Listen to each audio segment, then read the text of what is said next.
Hello students, BSc second years के सभी students का आज की ऑनलाइन फिजिक्स क्लास में स्वागत है। पेपर फर्स्ट अपना चल रहा है कंटिन्यूस, सेकेंड यूनिट अपनी कंटिन्यू है और आज हम पढ़ेंगे प्रावस्था संतुलन। प्रावस्था संतुलन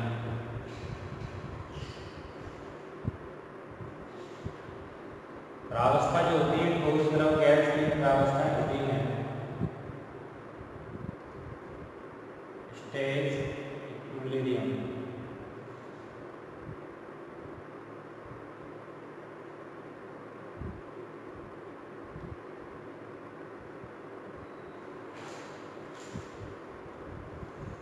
संतुलन या साम्यावस्था एक ही बात है। स्टेज यानी कि ठोस द्रव गैस की अवस्थाएं होती हैं। पदार्थ की 3 स्टेज होती हैं। पदार्थ की जो अवस्थाएं होती हैं अपन अच्छे से जानते हैं।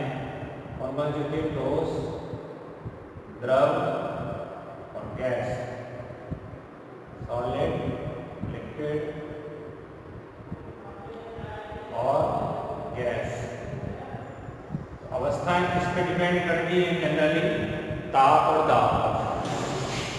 किसी भी पदार्थ की जो अवस्थाएं हैं वो ताप यानी कि टेम्परेचर और दाब यानी कि प्रेशर मूल रूप से इन पे डिपेंड करती है। यानी कि ताप और दाब में अगर परिवर्तन किया जाए तो उनकी अवस्थाएं चेंज हो सकती हैं। जैसे फॉर एग्जाम्पल अपन समझ के देखें। सबसे सिंपल एग्जाम्पल अपन लेते जल का।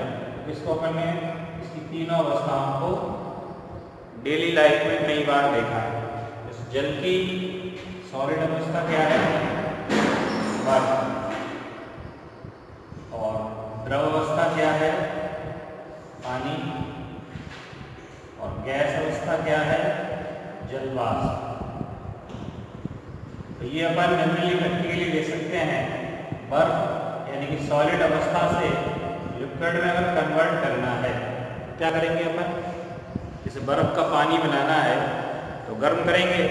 गर्म करने का मतलब हीट ट्रांजेक्ट करेंगे, टेम्परेचर बढ़ेगा, बर्फ का में बन जाएगा पानी। जैसे पानी को वाष्प में बदलेंगे तो पानी का टेम्परेचर बढ़ाना पड़ेगा, तब पानी का में बदलेगा वाष्प। तो दाब में भी चेंज होता है, ताप में भी चेंज होता है। तो पदार्थ की 3 अवस्थाएं प्राप्त हो सकती हैं। यानी कि ठोस, द्रव, गैस तीनों अवस्थाएं प्राप्त हो सकती हैं अलग अलग टेम्परेचर और अलग अलग प्रेशर पर। अब इसमें जो मूल चीजें हैं, संतुलन किसको कहते हैं? जैसे ठोस और द्रव का संतुलन। तो संतुलन अवस्था में जो टेम्परेचर होता है उसको हम कहते हैं गलनांक। गलनांक शब्द हमने कई बार पढ़ा है। गलनांक वो टेम्परेचर है यानी कि जब तक बर्फ पानी नहीं बन जाता तब तक टेम्परेचर नियत रहता है। जैसे 0 डिग्री सेंटीग्रेड की बर्फ होती है, उसको जब ऊष्मा देना स्टार्ट करेंगे तो उसका पानी में यानी जल में परिवर्तन, तो उससे द्रव में परिवर्तन चालू हो जाएगा। और जिस टेम्परेचर पर पदार्थ की ठोस और द्रव प्रावस्थाएं संतुलन में होती हैं उसको क्या कहते हैं अपन? गलनांक। और द्रव और गैस का संतुलन जिस प्रावस्था पर होता है उस ताप को हम कहते हैं क्वथनांक। यानी इनकी अगर डेफिनेशन लिखें तो गलनांक क्या होता है? वह ताप जिस पर पदार्थ की ठोस एवं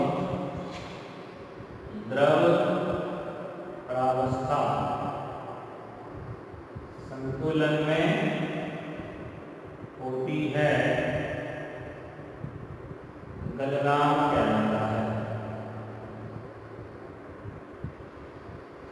और क्वथनांक क्या होता है? वह ताप जिस पर पदार्थ की द्रव एवं वाष्प संतुलन में होती है।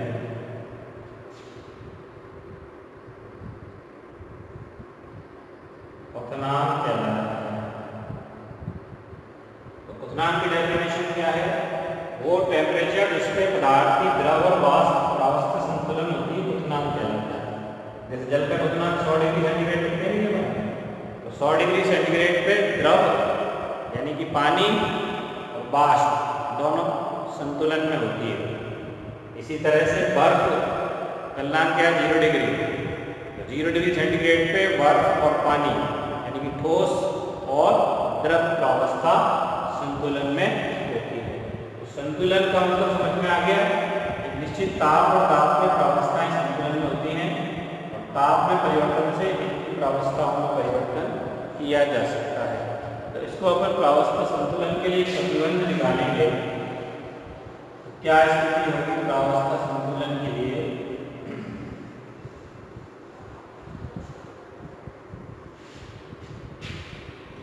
जैसे मान लो कि ये कोई ऊष्मा भंडार है, ऊष्मा भंडार जहाँ से अनलिमिटेड ऊष्मा अपन प्राप्त कर सकते हैं, यानी कि ऊष्मा का स्रोत।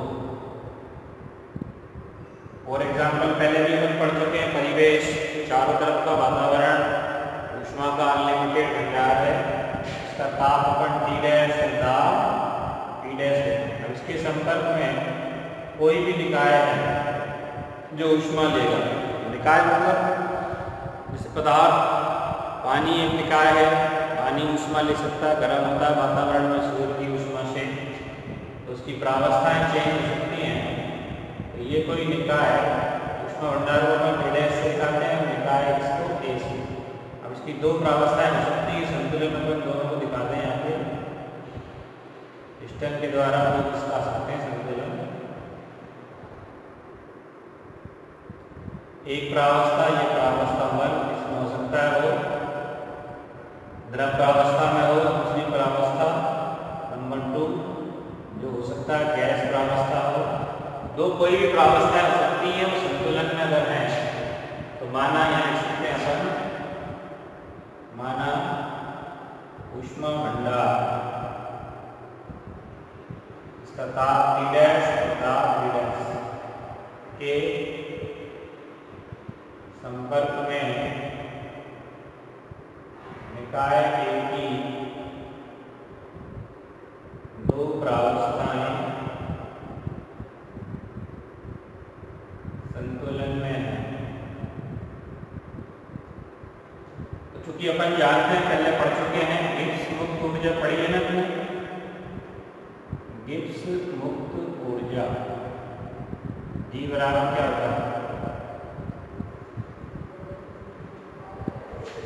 गिब्स मुक्त ऊर्जा जो होती है क्या होती है? G बराबर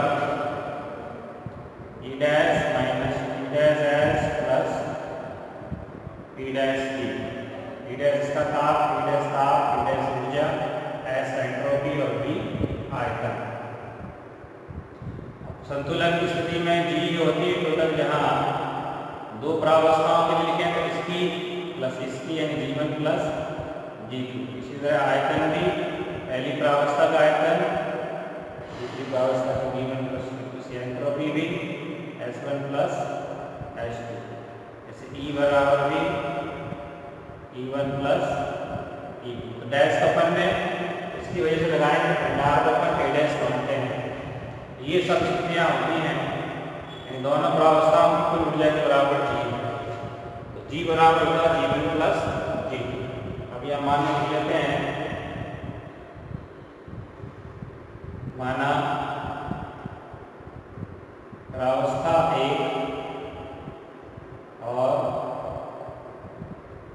प्रावस्था 2 में अणुओं की संख्या क्रमशः N1 व N2 है तथा प्रति अणु गिब्स ऊर्जा, प्रति अणु गिब्स ऊर्जा या गिब्स फलन कह सकते हैं इसको, प्रति अणु मतलब एक अणु के लिए, G1 है G2 है एक अणु के लिए। इसका मतलब प्रावस्था एक में जो अपन गिब्स मुक्त ऊर्जा G1 लिख रहे हैं, फर्स्ट प्रावस्था के लिए G1, तो एक अणु की स्मॉल G1 और N1 अणु की G1 N1। इसी तरह G2 बराबर लिखेंगे G2 N2। अब ये मान यहाँ देखते हैं कुल ऊर्जा, कुल गिब्स मुक्त ऊर्जा G बराबर क्या है, G1 प्लस G2 है, तो G1 की जगह देखो G1 N1 plus G2 N2। अब चूंकि अपन जानते हैं, पहले पढ़ चुके हैं, साम्यावस्था प्रावस्था अपन ने पढ़ा है, ऊष्मा भंडार के संपर्क में नियत दाब वाले आयतन के लिए प्रावस्था संतुलन पढ़ा है ना, गिब्स मुक्त ऊर्जा। साम्यावस्था या संतुलन एक ही बात है, साम्यावस्था या संतुलन की अवस्था में, साम्यावस्था या संतुलन की अवस्था में क्या होती है, गिब्स मुक्त ऊर्जा न्यूनतम होनी चाहिए। पहले संतुलन को अपन पढ़ चुके हैं, गिब्स मुक्त ऊर्जा की मिनिमम होनी चाहिए। और मिनिमम की कंडीशन क्या है, मिनिमम या मैक्सिमम के लिए क्या करते हैं अपन, उसमें परिवर्तन जीरो होना चाहिए, अपकलन जीरो, तो dg या डेल्टा g बराबर जीरो। तो dg मतलब g का अपकलन, g बराबर क्या है, तो समीकरण 3 लिखो, इसका अपकलन करेंगे तो क्या आएगा, G1 प्रति अणु है जो N1 में N2 पर निर्भर नहीं है, यानी कांस्टेंट है। एक तरह से ताप और दाब पर निर्भर करती है, ताप व दाब पर निर्भर करती है।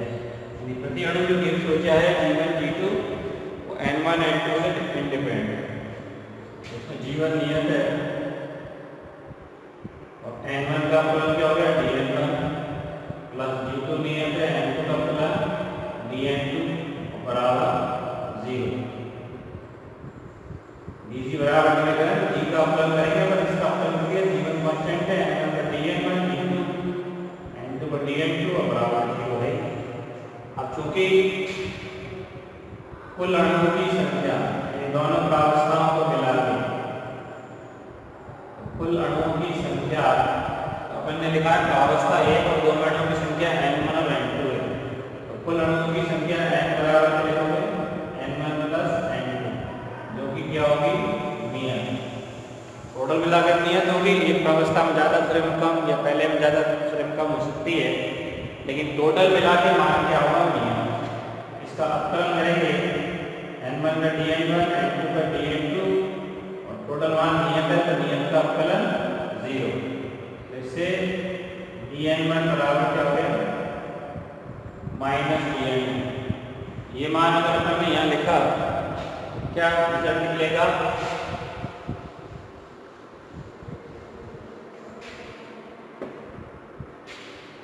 dN1 बराबर माइनस dN2, समीकरण 4 है।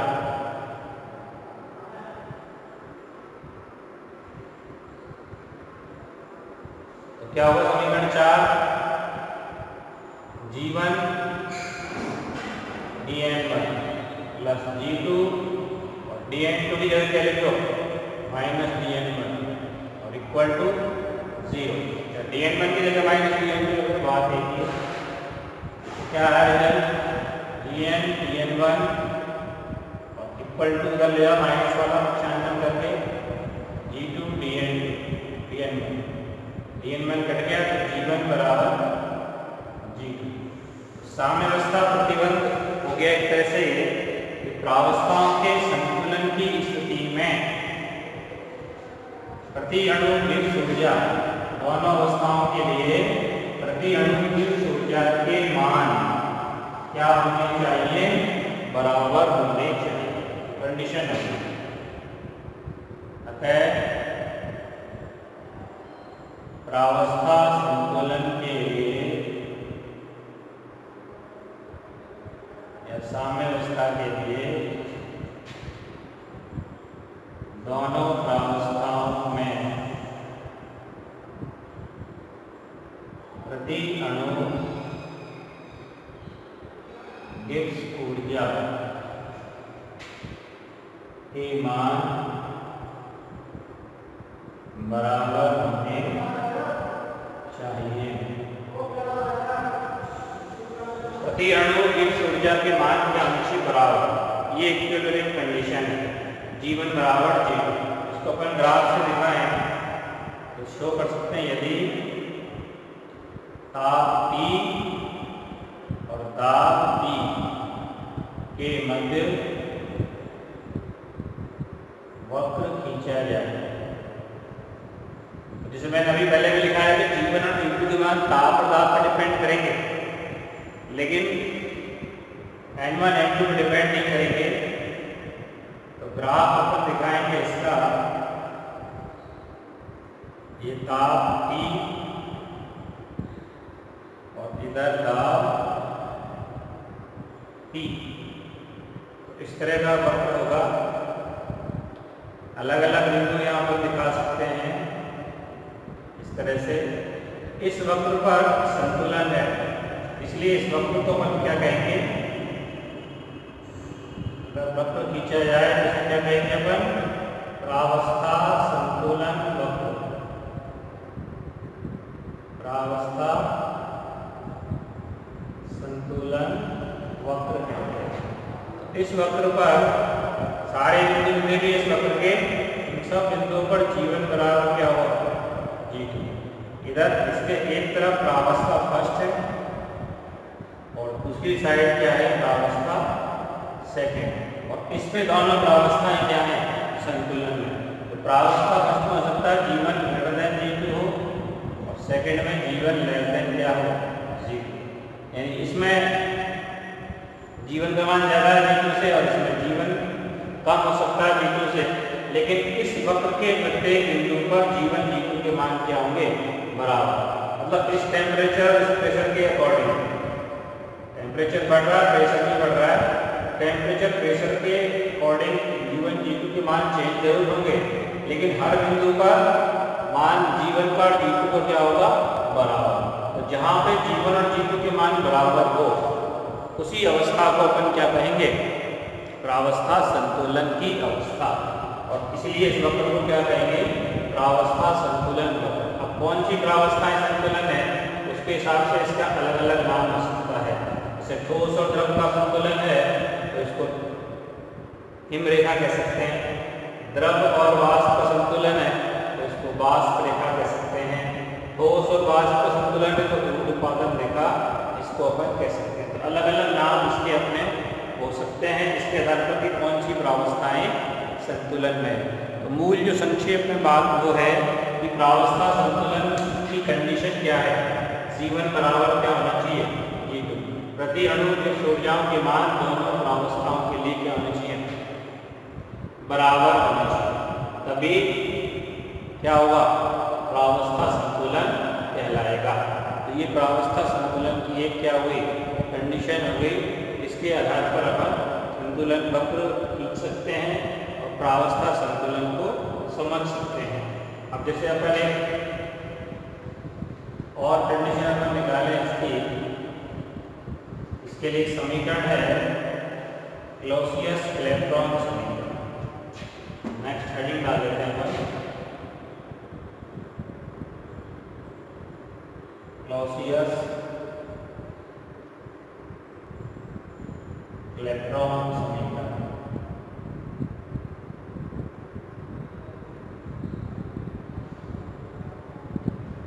क्लॉसियस-क्लैपेरॉन समीकरण ये कैसे, बहुत इंपॉर्टेंट क्वेश्चन है ये।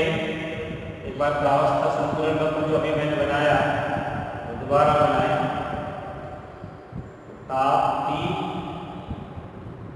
इधर दाब P, ये वक्र हमने लिया, प्रावस्था संतुलन वक्र इसको कहते हैं,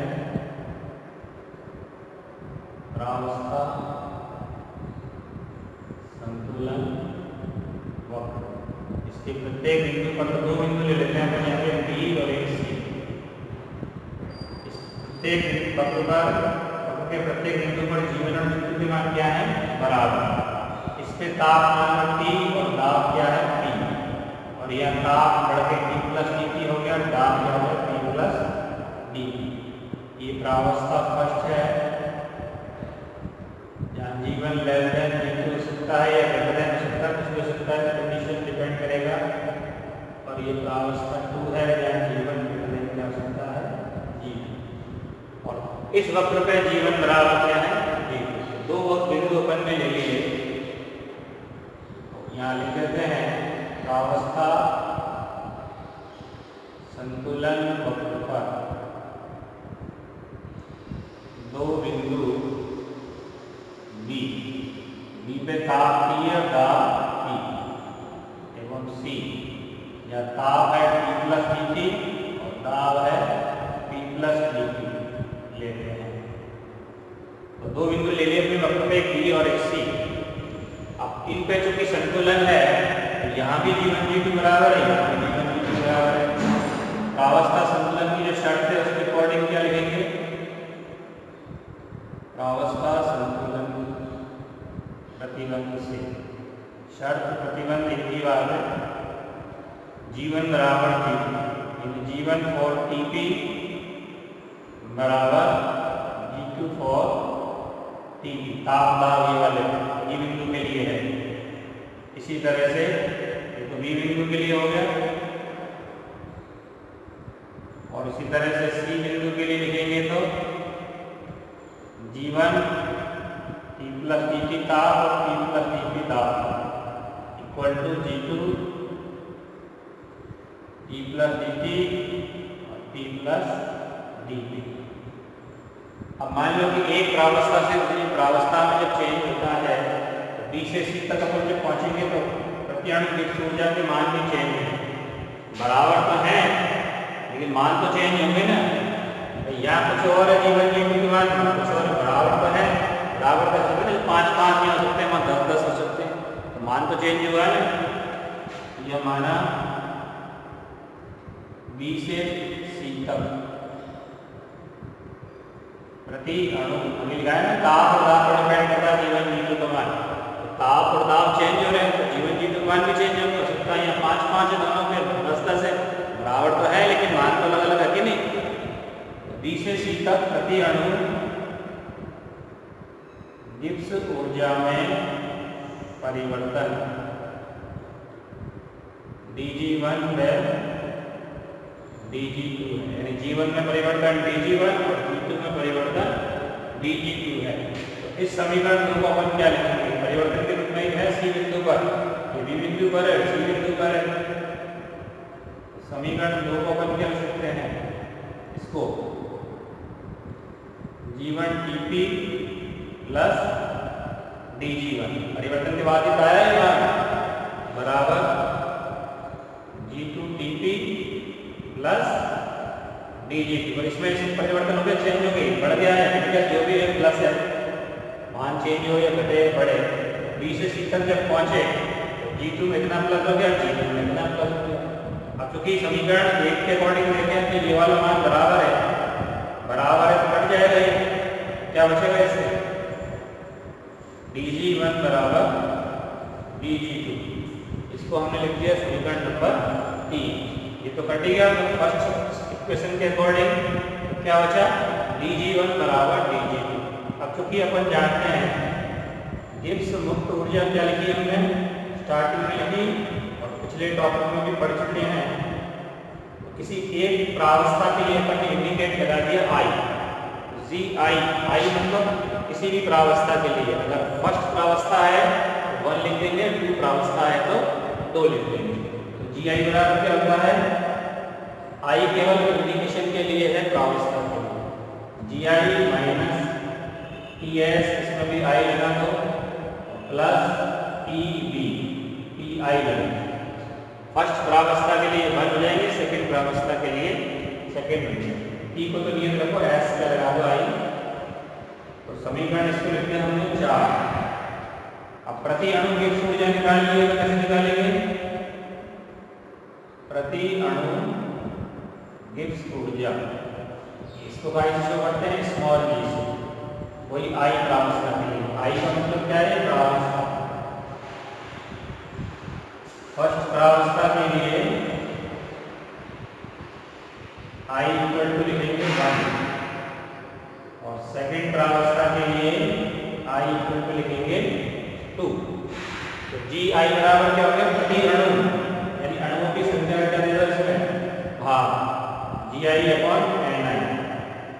आई प्रावस्था के लिए यानी 1 प्रावस्था के लिए n1 हो जाएगा, 2 प्रावस्था के लिए n2 हो जाएगा, यानी इसमें भाग देंगे ei minus T S I plus B I N T. अब देखिए इसके बाद इसका स्मॉल कंप्लीट में अपन इसको जी आई बराबर बटे में जो है इसको small E I minus T T S I small plus P small P I. जो भाग देके लिखे ना बनने ये small S I upon N I, small S I लिख दिया और इसका अपलन कर दो टी आई का डी आई, फिर इसका टी को एन ए कर देते रख के डी एस आई, फिर एस आई को ऐसे रख के डी टी प्लस पी को पहले रख के D D I plus B I D. इसको समीकरण नंबर लिख दिया 5। क्योंकि अपन जानते हैं